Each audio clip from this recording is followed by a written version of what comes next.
Buenos días, señores estudiantes. A continuación tenemos el proyecto número 2 con la semana número 2. El nombre de este proyecto se denomina Aprendemos sobre la vida y su diversidad. En esta semana vamos a ver el siguiente tema, la verdad, la ciencia y la vida. Para nosotros sería la semana 16 del 14 de septiembre al 18 de septiembre de 2020. En esta semana vamos a emplear las asignaturas de Ciencias Sociales y Lengua y Literatura. El objetivo de aprendizaje es el mismo de la semana pasada. Los estudiantes comprenderán los aspectos más relevantes que aborda la vida y su diversidad a partir del estudio de su origen, importancia y retos, y su compromiso para mantener ambientes sostenibles que aseguren la salud integral, la continuidad de la vida en sus diferentes formas, aplicando valores como la empatía y comunicándolos de manera oportuna.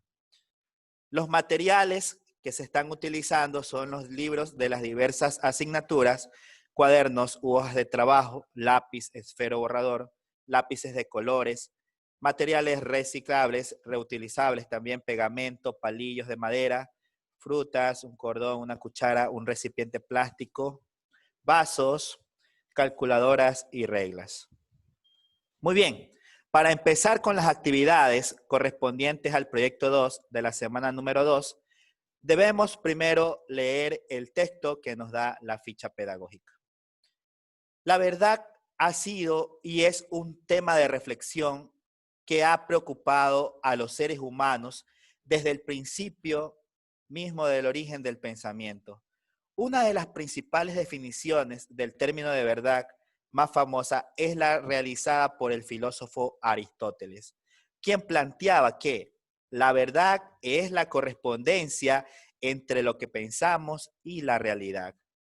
Para Aristóteles, la verdad no es una característica de la realidad, sino una propiedad de lo que decimos, aseveramos y enunciamos. La verdad sería una representación mental, una descripción exacta de la realidad, pensamiento que describe tal como son los hechos. Por lo tanto, si los hechos no existiera la verdad, pues no se daría ninguna correspondencia. Captar los hechos es interiorizar y entender la realidad, la correspondencia entre los acontecimientos y pensamientos. Para profundizar el tema pueden utilizar el libro de filosofía del Ministerio de Educación en la página 85.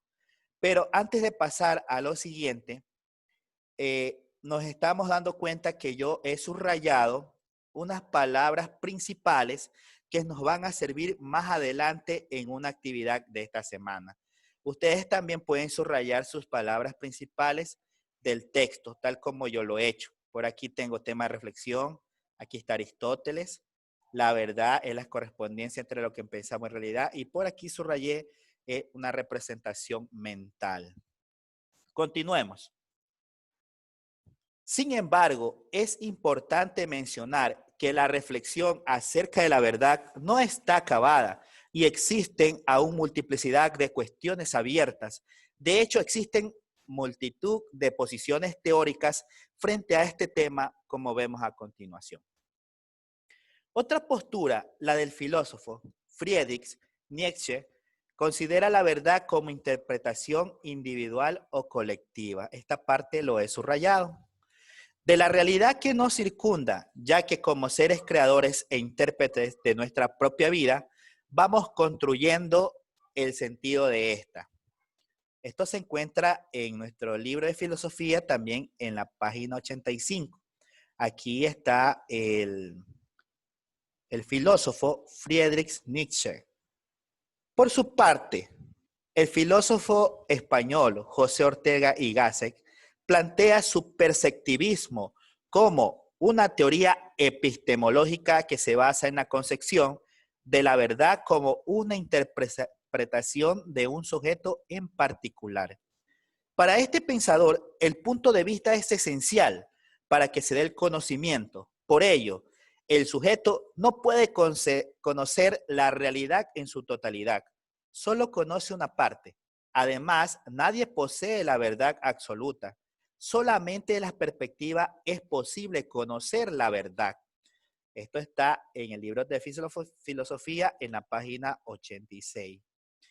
Si Nietzsche afirmó que la verdad es producto de interpretaciones y perspectivas, Michel Foucault, filósofo francés, va más lejos de asegurar que esas interpretaciones y perspectivas se generan por juegos de poder, ya que quien crea los discursos y lo pone a los otros está realizando un ejercicio de dominación, de poder político real, inculcando verdades para el control de los sujetos. Asimismo, pueden buscar en el libro de filosofía la página 86. Hasta el momento, lo que nos trata esta lectura nos está hablando de la verdad. Hay ciertos conceptos epistemológicos, ciertos conceptos filosóficos de Aristóteles, Friedrich Nietzsche, José Ortega Gasset, y estos pensadores tienen como resultado un concepto, ¿no? Un concepto que, como ustedes observan, yo lo he subrayado porque lo vamos a necesitar más adelante. Veamos, una vez que hemos leído, vamos a completar la siguiente tabla de rutina del pensamiento sobre la base de la lectura anterior. Hay que recordar que la obtención y la organización de la información es un factor necesario para lograr el conocimiento y con ello poder tener mayores herramientas para llegar a la verdad. Así los organizadores gráficos en toda su extensión y en taxonomía permiten sintetizar y analizar información. Además ofrecen un marco crítico que permiten observar, contrastar las posiciones que tienen los diferentes autores sobre un mismo tema. Muy bien, la ficha pedagógica nos dio una tabla en la cual vamos a utilizar un color, un símbolo y una imagen. Por supuesto, como siempre yo les voy a mostrar un ejemplo para que ustedes se puedan guiar y puedan ustedes realizar su propia tarea. Aquí está mi ejemplo. Lo primero, en la primera columna vemos el color. Nos dice que escoja un color que represente la idea. Yo de mi parte, yo he cogido el color azul aquí en un rectángulo. Ustedes pueden pintarlo con lápices de colores. Todo esto pueden hacerlo en hojas, ¿no? Explica por qué has escogido ese color. Yo escogí el azul porque está asociado a la profundidad, al orden de lo sagrado, a la inmortalidad y al poder. Luego, en la siguiente columna tenemos el símbolo. Aquí nos manifiesta que hay que crear un símbolo que represente la idea. Aquí yo observo una cruz, aquí está una Biblia, ¿sí? ¿Y por qué yo puse esta imagen? Explica por qué has creado este símbolo. En mi caso, pienso que la verdad está en Dios y a través de la Biblia podemos comprender el mundo que nos rodea. Ese es criterio mío. Por supuesto, tú tendrás tu propio símbolo y tu propia explicación. En la imagen, en la tercera columna, me dice, escoge una imagen que mejor recoja la idea. Yo aquí ustedes pueden observar una imagen muy llamativa. Vemos un sol que traspasa dos manos, dando una luz y por supuesto, como que refracta esa luz hacia las personas. Pero explica por qué has seleccionado esa imagen. Fácil, porque representa la divinidad y una luz al final de mi camino. Entonces, esas son mis ideas. Tú vas a escoger tu propio color, vas a explicar por qué lo has escogido. Repito, escoges un símbolo, creas un símbolo y por qué lo has creado y luego una imagen que sea de tu agrado, por supuesto, una imagen que tú lo hayas creado. Puedes dibujarlo también con lápices de colores, marcadores. Esto es cuestión de creatividad y vas a explicar por qué seleccionaste esa imagen. En la actividad 2 dice, con base a la actividad anterior, elabora un cuadro sinóptico del contenido del texto inicial que habla de la verdad. hazlo en una hoja de papel y guárdalo en tu caja de portafolio. Para esta actividad, tú debes de considerar las siguientes recomendaciones. Lee atentamente la información.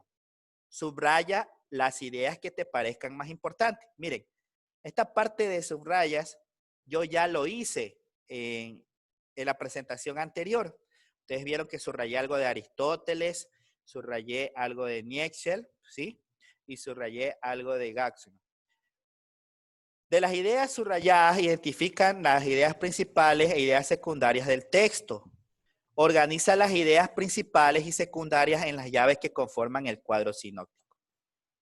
Ahora, para profundizar sobre la utilización de los organizadores gráficos, la ficha pedagógica te invita a leer las páginas 52, 53 y 54 del texto de la asignatura de Lengua y Literatura del segundo BGU.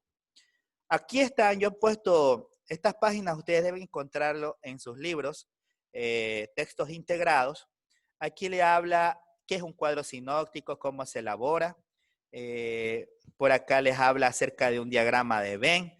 Y aquí hay estrategias para identificar las ideas principales de un texto. Te recomendamos entonces que antes de elaborar tu cuadro sinóptico, tú visualices y analices cada una de esta información en dichas páginas.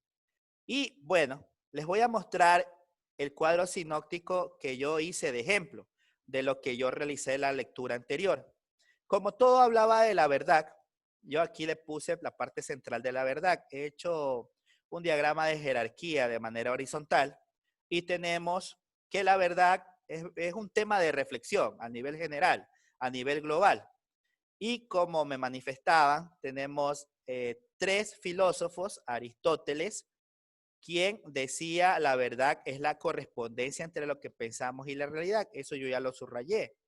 Ahora, si usted le gusta otro concepto, alguna otra palabra, usted puede cambiar, no hay problema, porque repito, esto es un ejemplo. Aristóteles decía que la verdad es una representación mental. Friedrich Nietzsche considera la verdad como una interpretación individual o colectiva. Y José Ortega y Gasset, la verdad la considera como una interpretación de un sujeto en particular. Y también es producto de interpretaciones y perspectivas. Aquí entonces puedes utilizar, anteriormente dijimos que pueden utilizar colores, reglas también se está utilizando aquí, diagramas, pueden ser círculos, rectángulos, como a ustedes más les parezca, de acuerdo a su gusto. Y la actividad 3, continuamos a leer el siguiente texto. Como hemos podido apreciar, el tema de la verdad es sumamente complejo. Además, este tema se extiende a diversos campos. En democracia, por ejemplo, se ha visto la importante necesidad de establecer una serie de derechos para todas las personas, las cuales se han denominado los famosos derechos humanos.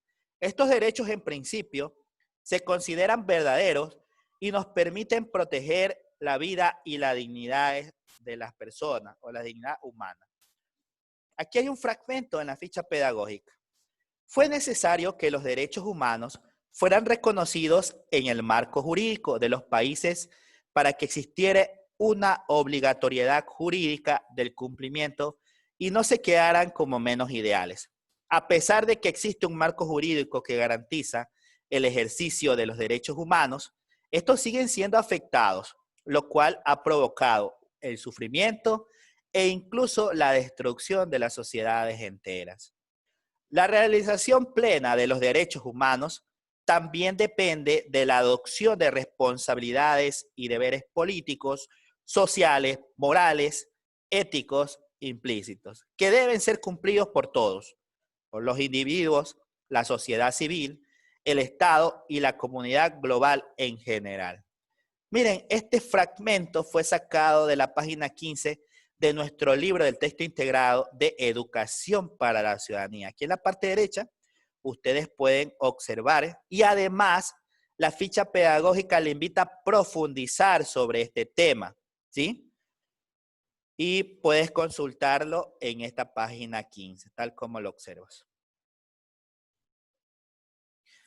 Y la actividad número 4, ¿sí? De esta semana 2, vamos a responder las siguientes preguntas.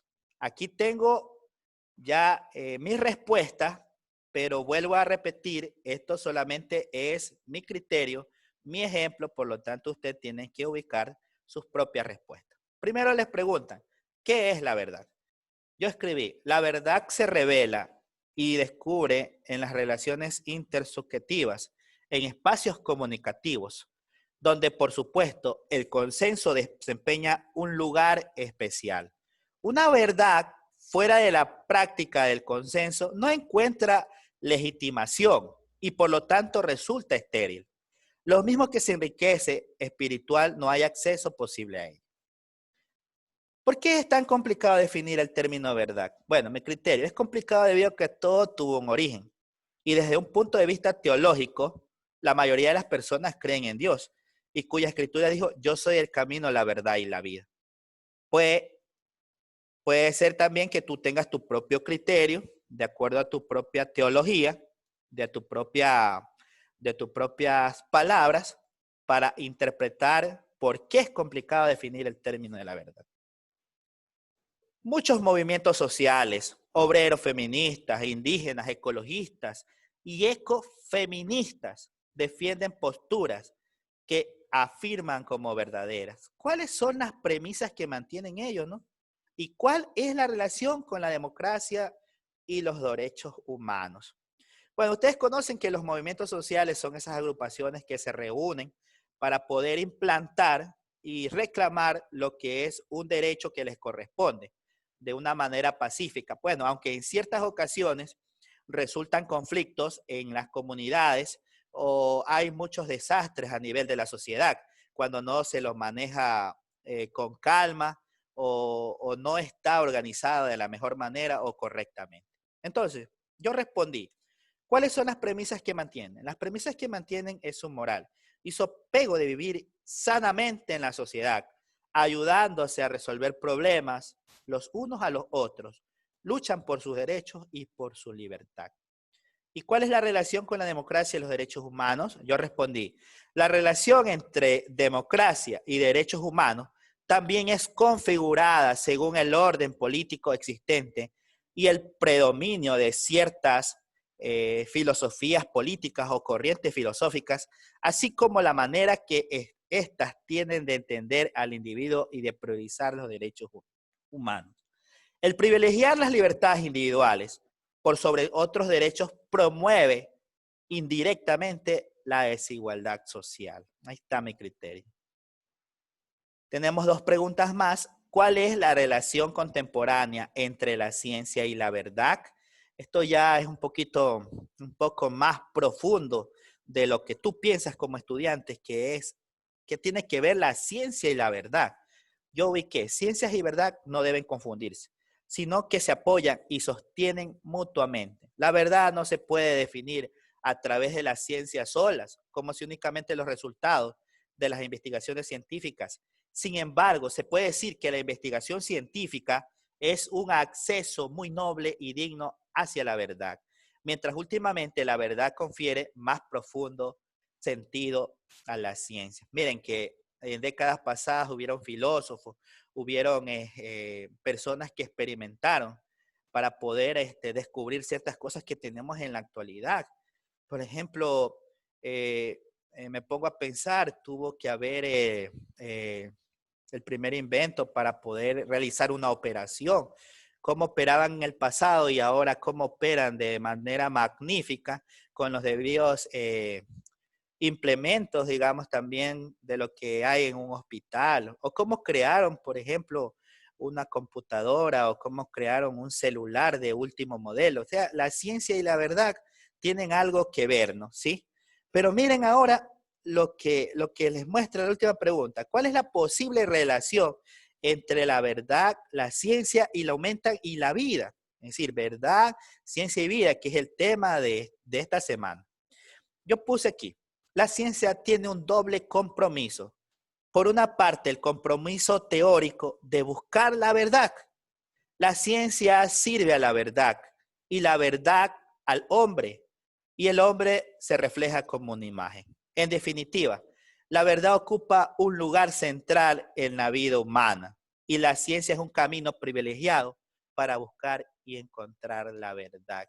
Este es mi criterio. Usted también mostrará su criterio, mostrará su opinión de la mejor manera para dar a conocer a sus docentes, a su familia, qué tiene que ver la verdad, la ciencia y la vida. ¿Correcto? Muy bien. Y con esto estamos terminando el proyecto 2 de la semana número 2, señores estudiantes.